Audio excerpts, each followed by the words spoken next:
Hello, today is March 2nd, and today's reading is Numbers 23 through 25 and Mark 7:14 through 37.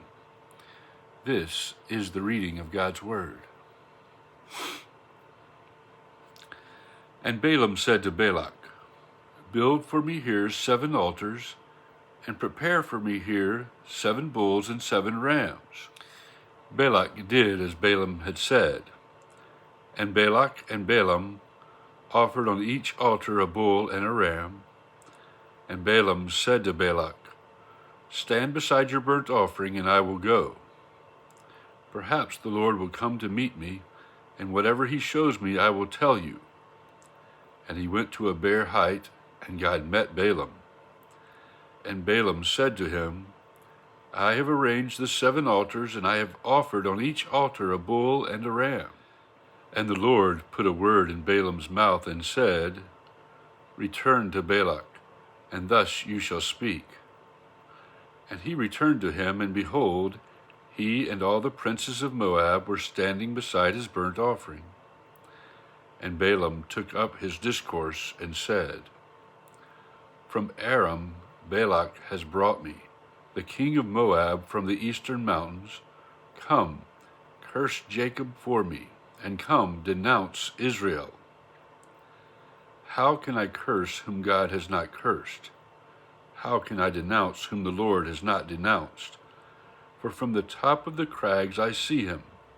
From the hills I behold him. Behold, a people dwelling alone, and not counting itself among the nations. Who can count the dust of Jacob, or number the 4th part of Israel? Let me die the death of the upright, and let my end be like his. And Balak said to Balaam, "What have you done to me?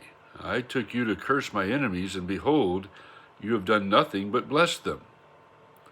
And he answered and said, "Must I not take care to speak what the Lord puts in my mouth?" And Balak said to him, "Please come with me to another place from which you may see them. You shall see only a fraction of them, and shall not see them all.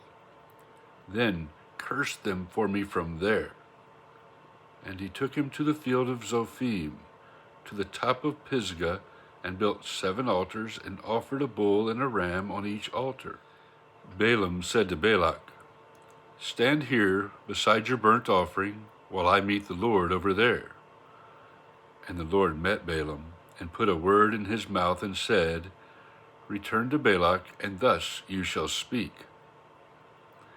And he came to him, and behold, he was standing beside his burnt offering, and the princes of Moab with him. And Balak said to him, "What has the Lord spoken?" And Balaam took up his discourse and said, "Rise, Balak, and hear. Give ear to me, O son of Zippor. God is not man that he should lie, or a son of man that he should change his mind. Has he said, and will he not do it? Or has he spoken, and will he not fulfill it? Behold, I received a command to bless. He has blessed, and I cannot revoke it. He has not beheld misfortune in Jacob, nor has he seen trouble in Israel. The Lord their God is with them, and the shout of a king is among them. God brings them out of Egypt, and is for them like the horns of the wild ox. For there is no enchantment against Jacob, no divination against Israel. Now it shall be said of Jacob and Israel, what has God wrought? Behold, a people. As a lioness it rises up, and as a lion it lifts itself. It does not lie down until it has devoured the prey and drunk the blood of the slain." And Balak said to Balaam, "Do not curse them at all, and do not bless them at all." But Balaam answered Balak, "Did I not tell you? All that the Lord says, that I must do." And Balak said to Balaam, "Come now, I will take you to another place. Perhaps it will please God that you may curse them for me from there." So Balak took Balaam to the top of Peor, which overlooks the desert. And Balaam said to Balak, Build for me here 7 altars, and prepare for me here 7 bulls and 7 rams. And Balak did as Balaam had said, and offered a bull and a ram on each altar. When Balaam saw that it pleased the Lord to bless Israel, he did not go, as at other times, to look for omens, but set his face toward the wilderness. And Balaam lifted up his eyes and saw Israel camping tribe by tribe. And the Spirit of God came upon him, and he took up his discourse and said, The oracle of Balaam, the son of Beor, the oracle of the man whose eye is opened, the oracle of him who hears the words of God, who sees the vision of the Almighty, falling down with his eyes uncovered. How lovely are your tents, O Jacob, your encampments, O Israel, like palm groves that stretch afar, like gardens beside a river, like aloes that the Lord has planted, like cedar trees beside the waters. Water shall flow from his buckets, and his seed shall be in many waters. His king shall be higher than Agag, and his kingdom shall be exalted. God brings him out of Egypt, and is for him like the horns of the wild ox. He shall eat up the nations, his adversaries, and shall break their bones in pieces and pierce them through with his arrows. He crouched, he lay down like a lion, and like a lioness, who will rouse him up? Blessed are those who bless you, and cursed are those who curse you. And Balak's anger was kindled against Balaam, and he struck his hands together. And Balak said to Balaam, I called you to curse my enemies, and behold, you have blessed them these 3 times. Therefore now flee to your own place. I said, I will certainly honor you, but the Lord has held you back from honor. And Balaam said to Balak, Did I not tell your messengers whom you sent to me, if Balak should give me his house full of silver and gold, I would not be able to go beyond the word of the Lord, to do either good or bad of my own will. What the Lord speaks, that will I speak. And now, behold, I am going to my people. Come, I will let you know what this people will do to your people in the latter days. And he took up his discourse and said, The oracle of Balaam, the son of Beor, the oracle of the man whose eye is open, the oracle of him who hears the words of God and knows the knowledge of the Most High, who sees the vision of the Almighty, falling down with his eyes uncovered. I see him, but not now. I behold him, but not near. A star shall come out of Jacob, and a scepter shall rise out of Israel. It shall crush the forehead of Moab, and break down all the sons of Sheth. Edom shall be dispossessed, Seir also, his enemies, shall be dispossessed. Israel is doing valiantly, and one from Jacob shall exercise dominion, and destroy the survivors of cities. Then he looked on Amalek, and took up his discourse and said, Amalek was the first among the nations, but its end is utter destruction.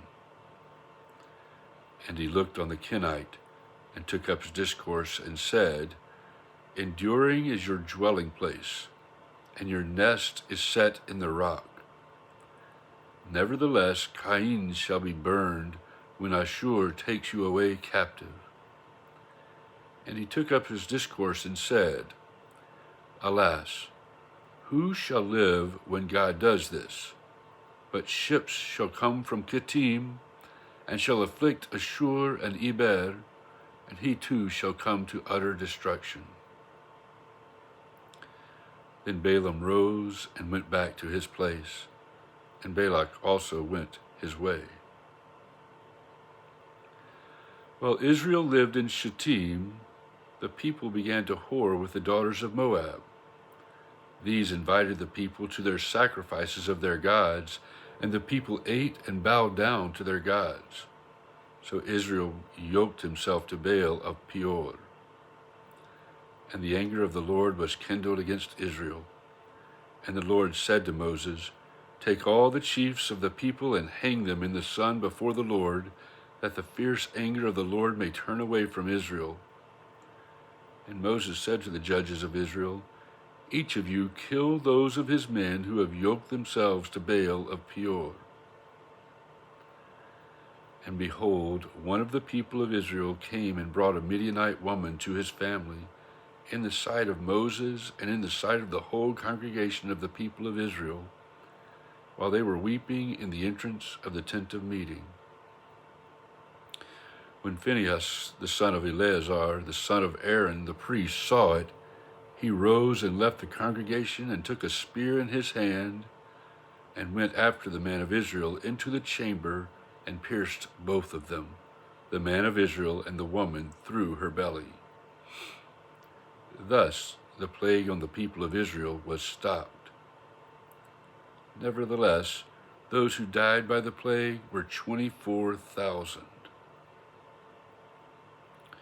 And the Lord said to Moses, Phinehas, the son of Eleazar, son of Aaron the priest, has turned back my wrath from the people of Israel, in that he was jealous with my jealousy among them, so that I did not consume the people of Israel in my jealousy.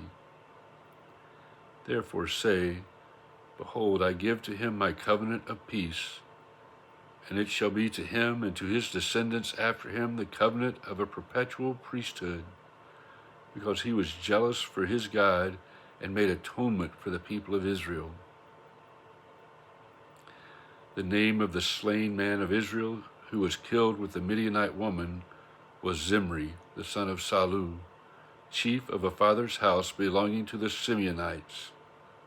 And the name of the Midianite woman who was killed was Cosbi, the daughter of Zur, who was the tribal head of a father's house in Midian.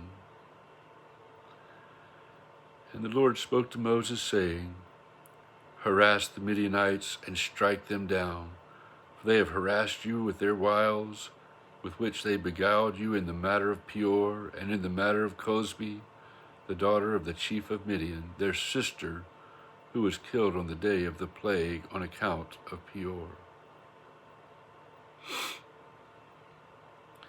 Mark 7, verses 14 through 37. And he called the people to him again and said to them, Hear me, all of you, and understand. There is nothing outside a person that by going into him can defile him, but the things that come out of a person are what defile him. And when he had entered the house and left the people, his disciples asked him about the parable. And he said to them, Then are you also without understanding? Do you not see that whatever goes into a person from outside cannot defile him, since it enters not his heart, but his stomach, and is expelled? Thus he declared all foods clean. And he said, What comes out of a person is what defiles him. For from within, out of the heart of man, come evil thoughts, sexual immorality, theft, murder, adultery, coveting, wickedness, deceit, sensuality, envy, slander, pride, foolishness. All these evil things come from within, and they defile the person. And from there he arose and went away to the region of Tyre and Sidon. And he entered a house and did not want anyone to know, yet he could not be hidden. But immediately a woman whose little daughter had an unclean spirit heard of him and came and fell down at his feet. Now the woman was a Gentile, a Syrophoenician by birth, and she begged him to cast the demon out of her daughter. And he said to her, Let the children be fed first, for it is not right to take the children's bread and throw it to the dogs. But she answered him, Yes, Lord, yet even the dogs under the table eat the children's crumbs. And he said to her, "For this statement you may go your way. The demon has left your daughter." And she went home and found the child lying in bed and the demon gone. Then he returned from the region of Tyre and went through Sidon to the Sea of Galilee in the region of the Decapolis. And they brought to him a man who was deaf and had a speech impediment, and they begged him to lay his hand on him. And taking him aside from the crowd privately, he put his fingers into his ears, and after spitting touched his tongue. And looking up to heaven, he sighed and said to him, "Ephphatha," that is, be opened. And his ears were opened, his tongue was released, and he spoke plainly. And Jesus charged them to tell no one. But the more he charged them, the more zealously they proclaimed it. And they were astonished beyond measure, saying, "He has done all things well. He even makes the deaf hear and the mute speak."